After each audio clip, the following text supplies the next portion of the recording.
What is up, YouTube, and welcome to this Rick and Morty Season 5, Episode 2 Breakdown, Easter Eggs and Review. We've had bait and switch episodes before, like Tales from the Citadel, and, well, here we were baited into an episode that changed almost every minute. Sort of like Morty's Mind Blowers, we had the whole memory parasite, but this goes an absolute next level. If you enjoyed the video, please do consider dropping a like down below, and do subscribe with notifications on if you want more from us. Now, we open with Rick and Morty planning to kill God, as apparently he's just asleep somewhere. However, there is a problem as Jerry has a job interview. Basically, when Jerry is pretty much on the come up, something fishy is happening as we see the family murdered by squids, and we cut to another family.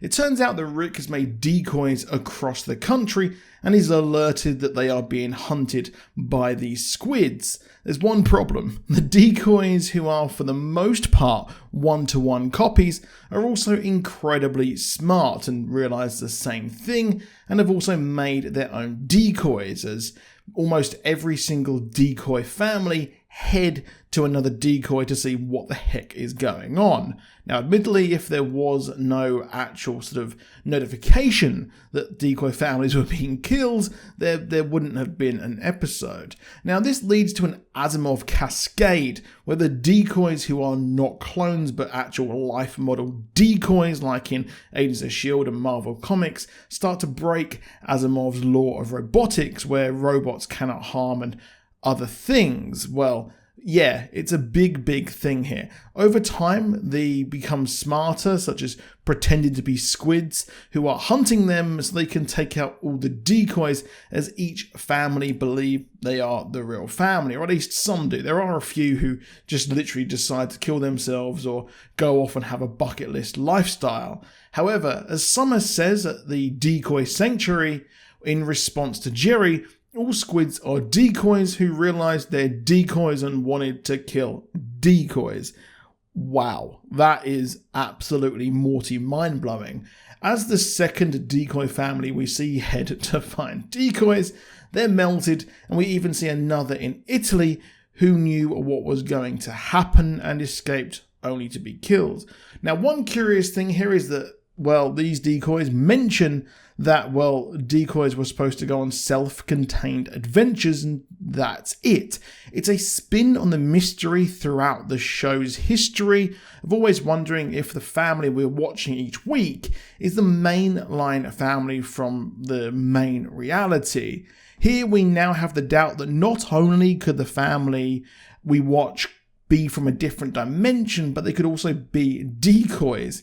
We can put the idea away that they've been decoys in the past, as these decoys were actually made in response to the space Beth situation, so really any time from the end of last season up until now, even last week. Part of me even thought that we would be getting an interdimensional Cable episode when one decoy family locks down and watches Wenwolf, which actually sounds like a great show, as he hunts vampires throughout time, with one of the vampires wanting to, get out of the killing humans life. The writers clearly mess with us throughout the entire episode, as a decoy is about to explain exactly what happened to Beth's mum, which is a clear continuation on from last week, and I believe season 3 as well, with her being mentioned, and the entire episode is just an entire troll, similar to the train episode. Finally, a family reaches decoys, but they themselves are decoys, and I like how every single one of these are pretty much on the same pattern as they turn up, and Morty mentioned Westworld, and another decoy family turn up and say it's Ex Machina, and both times Rick says, "Don't have coitus with it," which was absolutely hilarious, and they are just literally on the same self-destructive path due to the Asimov cascade.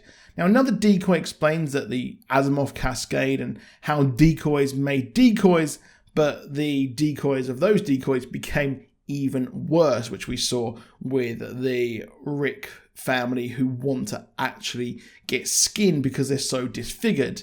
He says it's Highlander rules now, but I loved how the family didn't get it. If you haven't seen Highlander, it's a pure classic. Basically, Immortal has to fight until there can only be one, and has a banging soundtrack by Queen, which actually plays at the end with its Who Wants to Live Forever playing by Queen. And yes, Sean Connery is supposed to be Spanish, but well, yeah, he's anything but.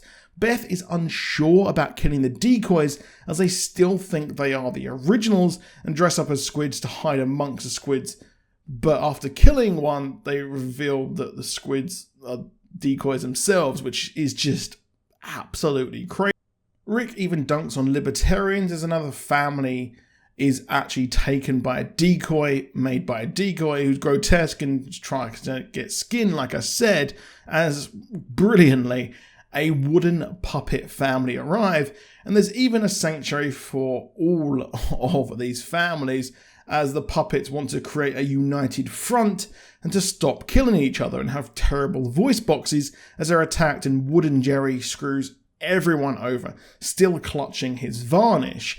As we see more kills, one of the decoy Ricks decides to lure everyone to kill them, and the president is made aware of this absolute battle royale over the Midwest and asks how many people voted for him in the States. A callback to Trump, who would only do things for people who voted for him, and even referenced the Electoral College in this episode as being trash and only being created to keep slavery, which, well, yeah, look it up.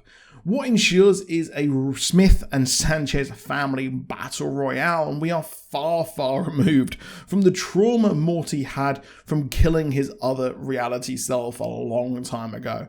The writers even mess with us, as a felt puppet Rick and Beth, who were only wearing felt puppet suits, had a plan to wait it all out and pretend to be defect decoys. Now here Rick apologizes and makes up. He apologizes for the whole decoy clone thing, and well, it's absolutely insane. But we believe they are the real decoy family until Mr. Always Wants to Be Hunted kills them, and we never learn what happens if he's hunted. There's just so many questions, which I absolutely love. That was set up at the start as nothing, and then it happens at the end, which makes you wonder which one was real, and is there multiple copies of Mr. Always Wants to Be Hunted. In space, the family returned and came across Space Beth, and I found it hilarious as he asks maybe that will happen more often, only for basically, as the writer's saying, yeah, let's not do it too often. And I found it funny that, well, they're so casual about it. We had to wait a long time for the payoff of Bethy's clone, and it's just there all the time. Hilariously, Wooden Jerry is still out there and turned into a dam as time goes on, with dolphins and bird people in the far future, and he's turned into an ornament and says cowboys, then Christianity.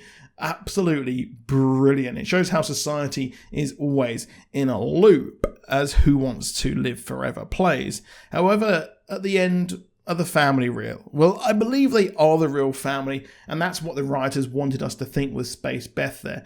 The episode constantly switched from family to family, but I feel the presence of Space Beth is to signify this is the prime family, and is also a riff on the Space Beth, Real Beth mystery.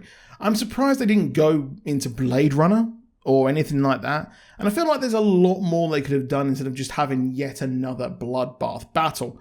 One thing that was weird is that Wooden Rick had drool and the others did not. And I do wonder why that is, and if we'll see Mr. Hunts again. Now, next week's episode looks brilliant and has gone full 90s with someone called Diesel Weasel sending acid rain, looking like a biker mice from Mars, but is most likely a reference to Verminous Scum, as we see a Captain Planet knockoff, which is brilliant, and I will have a full trailer breakdown tomorrow if you wanted to check that out. So that's it for this video, so please do drop a like if you enjoyed the video, and do subscribe with notifications on if you want more from us, and I'll see you soon. Have an awesome day, and goodbye.